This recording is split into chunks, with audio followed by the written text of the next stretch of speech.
உலகெங்கிலும் பறந்து வாழும் ஜோதிடம் டாக்ஸ் தமிழ் நேயர்களுக்கு அன்பு வணக்கம். நான் ஜோதிடர் குரு வரதராஜ பெருமாள். நம்ம இந்த நிகழ்ச்சி மூலியமா உங்கள எல்லாத்தையும் பார்க்குறதுல நான் ரொம்ப சந்தோஷப்படுறேன். முக்கியமா இந்த நிகழ்ச்சி நம்ம என்ன பார்க்க போறோம் அப்படின்னு கேட்டீங்க அப்படின்னா வந்து, ஜூலை மாதம் 15ஆம் தேதி வரக்கூடிய ஜூலை மாதம் 2026ஆம் வருஷம் ஜூலை மாதம் 15ஆம் தேதி சனி பகவான் வந்து வக்ர நிலைக்கு போறாரு. இந்த வக்ர நிலையில அவர் எத்தன நாள் இருக்க போறாரு? எவ்வளவு மாசம் பயணிக்க போறாருன்னா, நவம்பர் 30ஆம் தேதி வரைக்கும். அதாவது நாள் கணக்குல பார்த்தீங்கன்னா, ஒரு 138 நாட்கள் வந்து வக்ர நிலையில இருக்க போறாரு. ஸோ இந்த வக்ரம்னா என்ன? வக்ரம் நிலையில சனி பகவான் இருக்கிறதுனால என்ன பலன் குடுக்க போறாரு? தற்சமயம் அவர் வந்து கோச்சார ரீதியா மீன ராசியில இருந்துட்டு இருக்கிறாரு. ஸோ அந்த மீன ராசியில இருந்து அ ஒவ்வொரு ராசிக்கும் என்னென்ன பலன்கள், அதாவது மேஷம் முதல் மீனம் வரையான 12 ராசிக்காரர்களுக்கும் என்ன மாரியான பலன்கள் குடுக்க போறாரு அப்படின்றத நம்ம பார்க்க போறோம். மேலும் ஆண்டு கிரகங்கள், மற்ற கிரகங்களோட நிலைகள்லாம் வச்சு உங்களுக்கான துல்லியமான சரியான பலன்கள் குடுக்க போறேன். நிச்சயமா நிகழ்ச்சிய தொடர்ந்து பாருங்க. கண்டிப்பா உங்களுக்கு பயனுள்ளதா இருக்கும். கடகராசி அன்பர்களுக்கு இந்த சனியுடைய வக்ர பயிற்சி காலமான ஜூன் 15 முதல் நவம்பர் 30 வரையுமான காலம் வந்து பார்த்தீங்கன்னா, மிக சிறந்த உன்னதமான யோகங்கள குடுக்க போறாங்க. ஏன்னு கேட்டீங்கன்னா, சனி வந்து உங்களுக்கு ஸ்தான அடிப்படையில நட்பு கிரகமா வந்துடுறாரு. அதாவது நட்புன்னு சொல்றத விட, உங்களுக்கான வாழ்க்கை துணைய, உங்க வாழ்க்கைய ஒரு சரிபாதிய குடுக்கக்கூடிய ஒரு கிரகம்னா சனி பகவான் தான். சனி பகவான் களத்திர ஸ்தானத்து அதிபதி. கடகராசிக்காரர்களுக்கு திருமண ஸ்தானம்னு சொல்லக்கூடிய 7ஆம் இடத்து அதிபதியா வந்து அவர் வந்து 9ஆம் திரிகோணத்தில ஏறி இருக்கிறாரு. உங்க ராசிக்கு 9ஆம் இடத்துல இருக்கிறார். 9ஆம் இடத்துல இருக்கக்கூடிய எந்த கிரகங்களும் நல்ல பலன்களே செய்யும். அசுபர்களா இருந்தாலும் சரி, சுபர்களா இருந்தாலும் சரி, நல்ல பலன்கள செய்வாங்க. ஸோ அந்த வகையில களத்திரஸ்தானத்துக்கு அதிபதி. களத்திரஸ்தானம்ன்றது 7ஆம் இடம். அது வந்து ஒரு கேந்திரம். 1, 7, 10 இது வந்து கேந்திரம். 1, 7, 4, 10 வந்து கேந்திரம். இதுல ஒரு கேந்திரத்துக்குரிய கிரகம் இன்னொரு கேந்திரத்துக்கு போனாலோ, திரிகோண ஸ்தானம்னு சொல்லக்கூடிய 5, 9ஆம் இடங்களுக்கு வந்தாலோ, நல்ல யோக பலன்கள செய்வாங்க. நல்ல பலன்கள மட்டுமே செய்வாங்க. ஸோ அந்த வகையில கடகராசிக்காரர்களுக்கு 7ஆம் இடத்துக்குரிய சனி பகவான் 9ஆம் இடம் திரிகோணத்தில ஏறி மீன ராசியில இருக்கிறது, உங்களுக்கு ஒரு சிறந்த யோக பலன்கள குடுக்குறதுக்கான ஒரு நல்ல அமைப்பா இருக்கு. ஸோ, அங்க அவர் பயணிச்சுட்டு இருக்கிறது தப்பு கிடையாது. அங்க போயிட்டுருக்காரு. அங்க வந்து வக்ரம்னு சொல்றாங்களே, இந்த வக்ர நிலைக்கு வரும்போது நமக்கு ஏதாவது சிக்கல் ஏற்படுத்துவாரா? அப்படின்னா, நிச்சயமா கிடையாது. வக்ரகத்துக்கு வரும்போது அவர் குடுக்கக்கூடிய யோக பலன்கள பன்மடங்கு உயர்த்தி தான் தரப்போறார்ன்ற மாரி தான் நம்ம எடுத்துக்க வேண்டியது இருக்கு.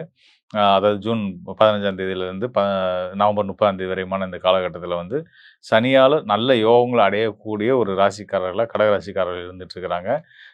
சனிக்கு வீடு குடுத்துட்டு இருக்கக்கூடிய சனி இருக்கக்கூடிய இந்த மீன ராசிக்கு அதிபதி குரு பகவான் உங்க ராசியிலே இருக்கிறாரு. உங்க ஜென்ம குருவா உங்களுக்கு பயணிச்சுட்டு இருக்காரு. குரு வந்து உங்களுக்கு முழுமையா யோகங்கள செய்யக்கூடிய ஒரு அற்புதமான ஒரு கிரகம் அப்டின்னா, நம்ம குருவ தான் சொல்ல முடியும். ஒரு சுப கிரகம் லக்னத்திலே இருக்கிறது. அது உங்களுக்கு உங்களுக்கு பாக்கியத்த செய்யக்கூடிய கிரகமா வந்து அதிர்ஷ்டங்கள குடுக்குற கிரகமா வந்து, அவர் உங்க லக்னத்திலே இருக்கிறது உங்களுக்கே பலம் தான். நீங்களே ஒரு அதிர்ஷ்டமான ஆட்கள் அப்டின்ற மாரி தான். என்ன அதிர்ஷ்டம் அது இதுன்னு சொல்றீங்க, ஜாக்பாட்ன்றீங்க, ஒண்ணும் வந்த மாரி தெரியலையே அப்டின்னீங்கன்னா, அதுக்கு இன்னும் சில காரணங்கள் இருக்கு. குறிப்பா சொல்லணும்னா, உங்களுடைய குறிப்பிட்டு சொல்லணும்னா, உங்களுடைய சுய ஜாதகத்தில சில காரணங்கள் இருக்கலாம். அத தாண்டி கோச்சாரத்தில ராசி அடிப்படையிலன்னு பார்த்தோம்னா, கோச்சார நிலை ரொம்பவே சிறப்பா இருக்கிறதுனால, உங்களுடைய சுய ஜாதகத்திலும் நல்ல பலன்களே நிச்சயமா இருக்குன்றத நம்புவோம். நீங்க என்னென்ன நல்லபடியா நடக்கணும்னு விரும்புறீங்களோ, அதெல்லாம் ஆசைப்பட்ட மாரி அப்படியே நடக்கும் அப்படின்றதுக்கு அடையாளமா தான் சனியுடைய இந்த 9ஆம் திரிகோண ஸ்தான பயணமும், அங்க அவர் வக்ரம் அடையிறது காலமும் உங்களுக்கு இருக்க போகுது அப்படின்னு நீங்க தெரிஞ்சுக்கணும். கூடுதல் தகவலா வந்து பார்த்தீங்கன்னா, சுக்கிரனும் வந்து பார்த்தீங்கன்னா, அடுத்ததா உங்க ராசிக்கு 4ஆம் இடத்துல 4ஆம் இடத்து அதிபதி 4ஆம் இடத்திலேயே வந்து ஆட்சி பலம் பெறப்போறாரு. ஆட்சி பலம் பெற்று அவர் அங்கேயும் வந்து கிட்டத்தட்ட 5 மாதங்கள் இருக்க போறாரு. அவரும் நடுவுல வக்ர நிலைக்குலாம் போக போறாரு. ஸோ சுக்கிரன் வக்ரத்துக்கு போம்போதுமே சிறந்த யோக பலன்கள், வண்டி வாகன யோகங்கள், வீடு, மனை, திருமண வாழ்க்கை, நல்ல ஒரு காதல் வாழ்க்கை, திருமண வாழ்க்கை இது எல்லாத்தையும் குடுக்கக்கூடிய சுக்கிரன், சு சு சுபிட்சகாரன்னு சொல்லக்கூடிய சுக்கிரன், மகாலட்சுமி அம்சமா பார்க்க வேண்டிய சுக்கிரன் வந்து, அவர் பலம் பெறுறதும் கடக ராசிக்காரர்களுக்கு 4ஆம் இடத்துல பலம் பெறுறதும் கடக ராசிக்காரர்களுக்கு சிறந்த யோகம். நீங்க கவனிச்சு பாருங்க, உங்க ராசியில அ முழு சுபகிரகமான வியாழன் இருந்துட்டு இருக்கிறாரு. ராசிக்கு 4ஆம் கேந்திரத்தில சுக்கிரன், அந்த 4ஆம் கேந்திரத்து அதிபதியான சுக்கிரன் அங்கேயே ஆட்சி பலத்தில இருக்கிறாரு. அவருக்கு மூலத்திருவினை வீடும் கூட. கிட்டத்தட்ட நல்ல உச்ச பலத்தில இருக்கிற மாரின்னு வச்சுக்கோங்களேன். அது போக வந்து பார்த்தீங்கன்னா, இந்த ஒரு பக்கம் சனி 9ஆம் திரிகோணத்தில அவரும் பலமா இருந்துட்டு இருக்கிறாரு. சனிக்கு குருவுடைய பார்வை, தொடர்பு, இதனால வெளிநாட்டு பயணங்கள், வெளிநாட்டு தொடர்புகள், வெளிநாட்டு கல்விக்கான முயற்சிகள், வெளிநாட்டு நிறுவனங்கள்ல வேலை பார்க்கக்கூடிய வேலை வாய்ப்புகள் கிடைக்கக்கூடிய யோகங்கள் இது எல்லாமே கடகராசிக்காரர்களுக்கு அற்புதமா பொருந்தி வந்திருக்கிறதுனால, இனி வர்ற ஒவ்வொரு நாளும் உங்களுக்கு சிறப்பான யோக காலம் அப்படின்றதுல எந்த சந்தேகமும் வேண்டாம். இதுவரைக்கும் நம்ம ஒவ்வொரு ராசிக்காரர்களுக்குமான சனி வக்ர பயிற்சி பலன்கள் பார்த்துருக்கிறோம். ஸோ இதில வந்து இந்த வக்ர நிலையில சனி அப்படின்னா நீங்க பயப்பட வேண்டாம் அப்படின்றத நான் உங்களுக்கு தெளிவா விளக்கி சொல்லியிருந்திருக்கிறேன். சொல்லப்போனா சனியோட நிலை வந்து குருவோட துணையோட இருக்கிறதுனால கண்டிப்பான முறையில நல்ல பலன் மட்டுமே செய்யும் அப்படின்னு சொல்லியிருக்கேன். பெரும்பாலும் சனி பகவான் இந்த காலகட்டத்தில, அதாவது இந்த குறிப்பிட்ட காலகட்டத்தில பெரும்பான்மையான ராசிக்காரர்களுக்கு நல்ல யோக பலன்கள தான் குடுக்குறாரு.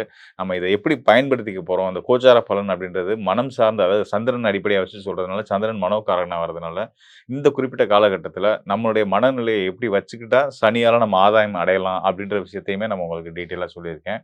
சரி, அந்த கோச்சார பலன் அப்படின்னு வரும்போதே வந்து, நீங்க நம்ம சொல்லக்கூடிய விஷயத்துக்கு ஏத்த மாரி உங்களுடைய மனநிலைய நீங்க வந்து வகுத்துக்கிட்டீங்க, மனநிலைய வச்சுக்கிட்டீங்க அப்படின்னா, நிச்சயமா சனியாகட்டும், ராகுவாகட்டும், ஏனைய கிரகங்கள், மற்ற கிரகங்கள் எதுவா இருந்தாலும் வந்து பார்த்தீங்கன்னா, நீங்க என்ன நினைக்கிறீங்களோ அதன் அடிப்படையில தான் உங்களுக்கு யோக பலன்கள குடுப்பாங்க. நீங்க எதிர்மறையான யோசிச்சீங்கன்னா, எதிர்மறையான பலன்கள் வரத்தான் செய்யும். அதனால நீங்க பாசிட்டிவாவே யோசிங்க. 12 ராசிக்காரர்களுக்குமே வந்து பார்த்தீங்கன்னா, சனியோட அருள் வந்து வக்ர நிலையில இருக்கக்கூடிய காலத்தில ரொம்ப சிறப்பாவே இருக்கு. இன்னும் சொல்லப்போனா, நீங்க ஆச்சரியப்படுற விதமா வந்து நானே ஆச்சரியப்படுற விதம் உண்ம அதுதான். வக்ர நிலையில இருக்கக்கூடிய சனி, அந்த ஜென்ம சனியா நடந்துட்டு இருக்கக்கூடிய மீன ராசிக்காரர்களாகட்டும், 7 சனி நடந்துட்டு இருக்கக்கூடிய மேச ராசிக்காரர்களாகட்டும், கும்ப ராசிக்காரர்களாகட்டும், எல்லாத்துக்குமே ரொம்ப சிறப்பான யோக பலன் குடுத்துட்டுருக்கு. அதோட கூடுதலா வந்து பார்த்தீங்கன்னா, சிம்ம ராசிக்காரர்கள் அட்டம சனி காலம். அவங்களுக்கே அது நல்ல யோகம் தான் குடுக்குது அப்படின்றத நம்ம டீட்டெயிலா பார்த்துருக்கிறோம் இல்லையா? ஸோ, அதுபோல கன்னி ராசிக்காரர்கள், கண்டச்சனி எல்லாமே டீட்டெயிலா சொல்லியிருக்கோம். மற்ற ஏனைய ராசிக்காரர்களுக்குமே நல்ல பொசிஷன்ல இருந்து தான் நல்ல பலன் தான் குடுத்துட்டு இருக்கிறாரு. சனிய பார்த்து பயப்படுறத தயவுசெய்து விட்டுருங்க. நான் திரும்ப திரும்ப பல இடங்கள்ல அத பதிவு பண்ணிட்டே இருக்கேன். இப்பயும் அதான் சொல்றேன். சனி அப்படின்னாலே கெட்டவன் அப்படின்ற அந்த நெனப்ப விட்டுருங்க. ஸோ, இது எப்படிப்பட்ட ஒரு விஷயம் அப்படின்னு கேட்டீங்கன்னா, வெள்ளையா இருக்கவன் பொய் சொல்ல மாட்டான் அப்படின்ற மாரி. அப்ப வெள்ளையா இருக்கவன் பொய் சொல்ல மாட்டான்னா யார் பொய் சொல்லுவா? கருப்பா இருக்கவன் பொய் சொல்லுவான். அப்ப சனி வந்து கருப்பு.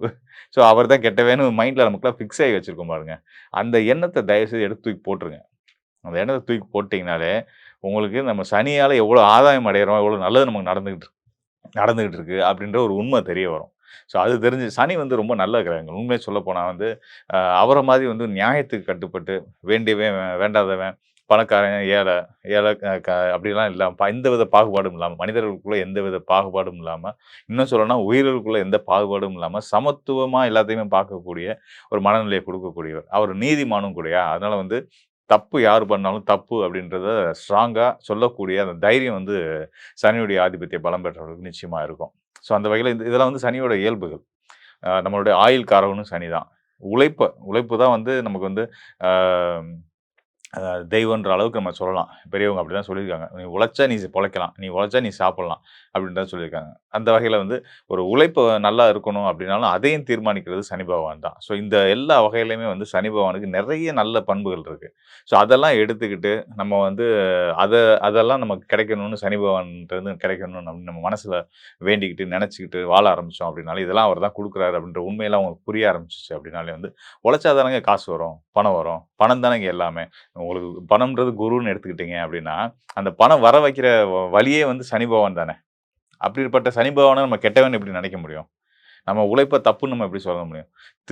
திருடாத, பொய் சொல்லாத எல்லா செயல்களுமே வந்து, எந்த ஒரு உழைப்புமே வந்து நல்ல விஷயம் தான். ஸோ, அந்த வகையில நமக்கு நல்ல உழைப்ப குடுக்கக்கூடிய சனி பகவான கண்டிப்பான முறையில நீங்க வந்து கெட்டவனா பார்க்கிறத தயவுசெய்து விட்டுட்டு, சனியால நமக்கு என்னென்ன ஆதாயங்கள் வருது அப்படின்றத பாருங்க. உங்க வாழ்க்கை ரொம்ப இனிமையாவே இருக்கும். மேலும் இப்ப நம்ம சொன்னதெல்லாம் வந்து பார்த்தீங்கன்னா, கோச்சார ரீதியா சனி இந்த நிலையில இருந்து ஒவ்வொரு ராசிக்காரர்களுக்கும் என்ன பலன் குடுக்குறார்ன்றத பத்தி பேசியிருந்தோம். அ இன்னும் மேற்கொண்ட டீட்டெயில் வந்து கண்டிப்பா உங்களுக்கு தேவைப்படும். நம்மள அடுத்த கட்ட நகர்வுகள், அ அதில நம்ம வெற்றி அடைய போறோமா? வெற்றி அடையணும்னா என்னென்ன செய்யணும்? என்னென்ன விஷயங்கள் நம்ம தவிர்க்கணும்? இப்படின்றத பத்தி என்னென்ன நடக்க போகுது நம்ம லைஃப்ல எதிர்காலத்தில இப்படின்றத பத்தி இன்னும் துல்லியமா சரியா நீங்க தெரிஞ்சுக்கணும் அப்படின்னா, இப்ப நம்ம இங்க சொன்னது வந்து கோச்சார அடிப்படையான சந்திரன் உங்க ராசிக்கான பொது பலன் இல்லையா? ஸோ, இந்த பொது பலன் தாண்டி உங்களுக்கான ஒவ்வொரு நபருக்குமான துல்லியமான, தனித்துவமான பலன்கள தெரிஞ்சுக்கணும் அப்படின்னா, நம்மளுடைய சுயஜாத ஆய்வு அவசியம். அதனால உங்களுக்கு உங்களுடைய அ அடுத்து வரக்கூடிய காலத்த பத்தி தெரிஞ்சுக்கணும். உங்க வாழ்க்கையில இருக்க பிரச்சனைய தீர்க்கிறதுக்கான வழிய தெரிஞ்சுக்கணும் அப்படின்னா, இந்த டிஸ்ப்ளேல இருக்க என்னுடைய எண்ணுக்கு தொடர்பு கொள்ளுங்க. நிச்சயமா உங்களுக்கு ஒரு தெளிவையும், கிளாரிட்டியும் நான் உறுதியான முறையில குடுக்குறேன். நன்றி, வணக்கம் நண்பர்களே. மீண்டும் ஒரு நல்ல நிகழ்ச்சியில் சந்திப்போம்.